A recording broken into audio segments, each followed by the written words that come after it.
Hello guys, good morning. And so, ayun, andito tayo sa Kelsey Yard ngayon dito sa Innisfail, Ontario. And kararating ko lang at idadrop ko yung aking empty trailer na galing sa biyaheng New Jersey sa USA.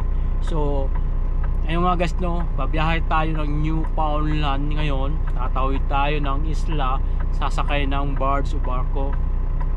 So, papakita ko sa inyo yung ating load na o yung trailer na hihilahin ko papunta doon sa Newfoundland. So,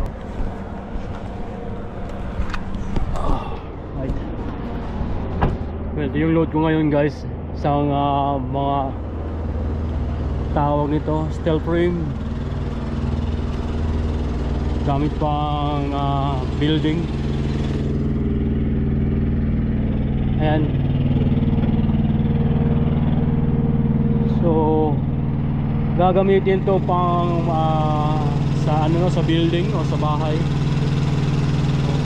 Ito yung pinakapitan ng mga yero or sa mga sidewall or 3 hours later. Guys, isa tayo, papunta na tayo ng Newfoundland.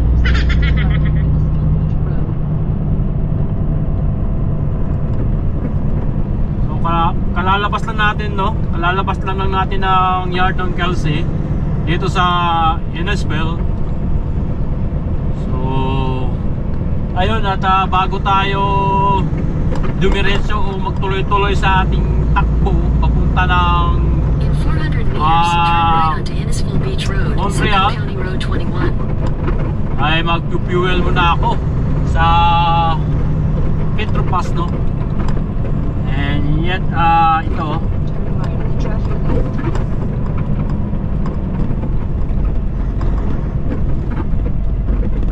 merong malapit na turn right onto Innisfail Beach Road, Simcoe County Road 21.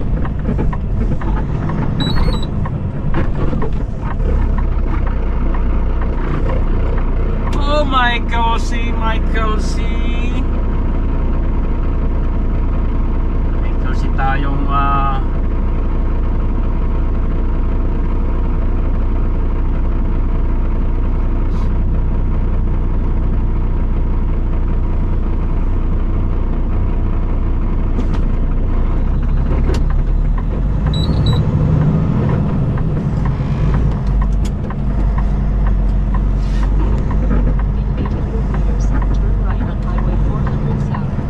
Continue on Simcoe County Road 21 for 1 kilometer.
ka ng crudo. Rock. Continue on Ontario 400 South for 8 kilometers. Dahil ito ang pinaka-importante sa rock, no?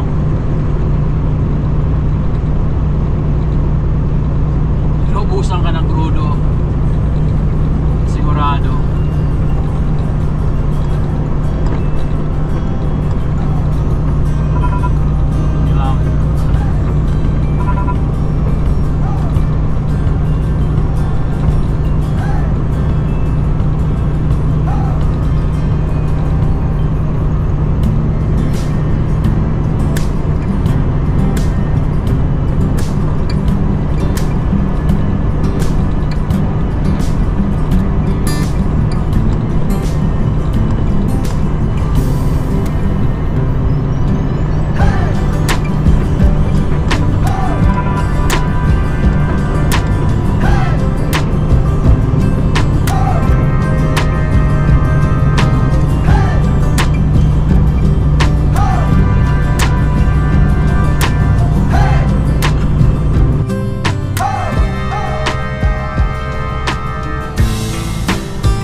Stopover muna tayo.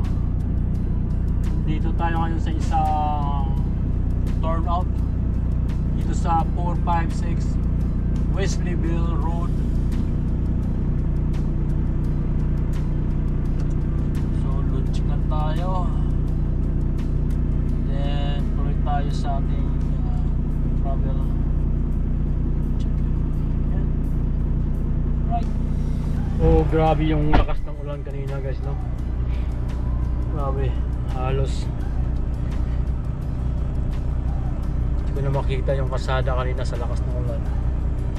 And ayun, ayos naman yung pangarga natin, no? Wala namang gumalaw. So pero papakita ko pa rin sa inyo, guys. Tara, tingnan natin.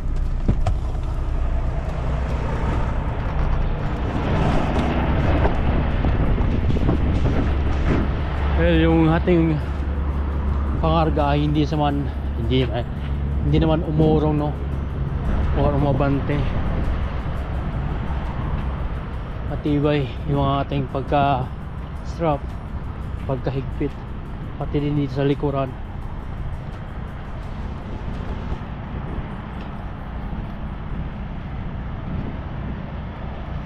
So akyatin natin sa taas.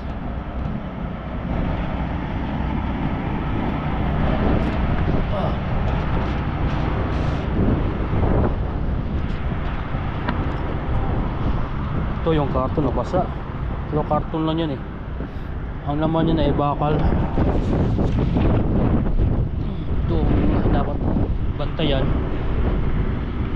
na hindi malaglag. Mabigat to na ano, bakal. So ito yung taas natin. Tayan natin na hindi siya umurong.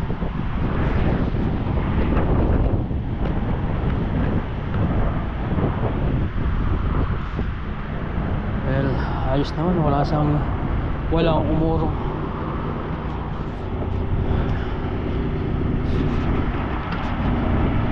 Ibon, guys, uwak sa atin. Tingnan nyo, guys, at sama ng panahon.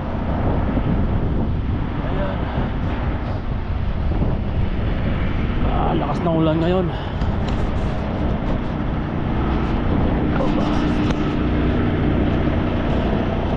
Tingnan nyo yung panahon.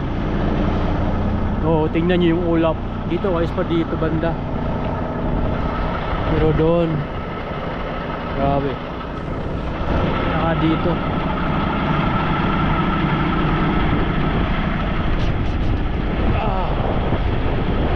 Susundan tayo ng malakas na ulan. Ayun na, uulan na no.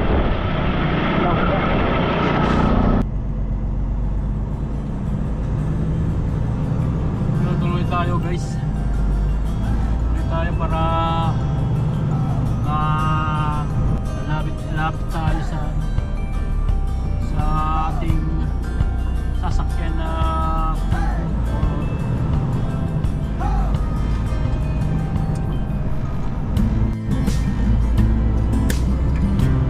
tuloy tayo guys. Lalapit tayo sa port sa North Sydney. North Sydney. Sakpan niya natin ang ticket. North Sydney. Yan. Tayo yan ating target na ngayon. 1,900.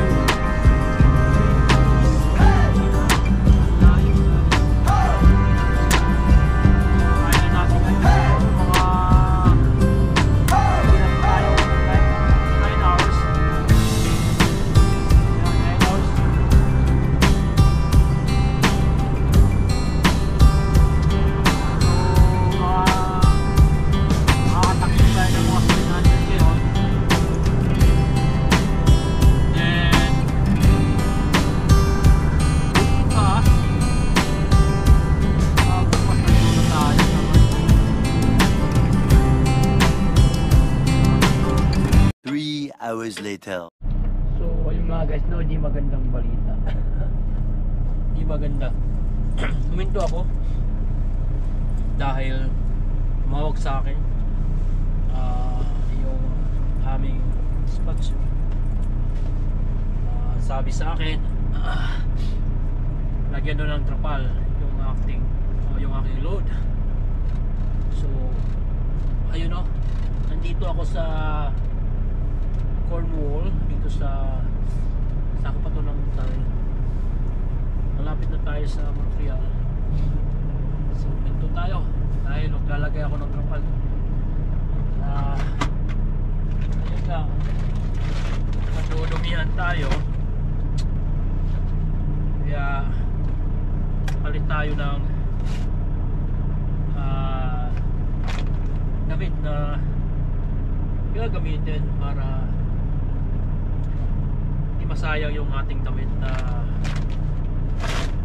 hindi pa trabaho, no? At wala tayong magawa dyan guys. Yan ako lang to, break tapping.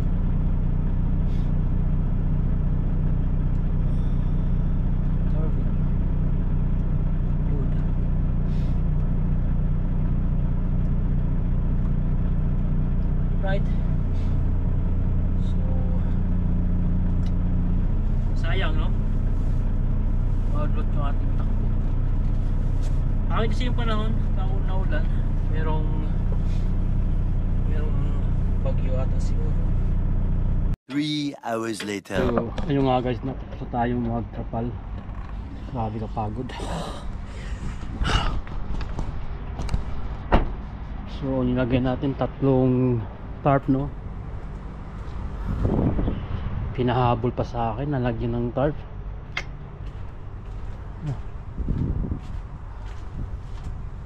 Ito ayos lang. Ang ganda naman kasi tingnan pag may trapal. So ayan, ano talaga, trapal tayo pag sinabihan ng trapal dahil magagawa.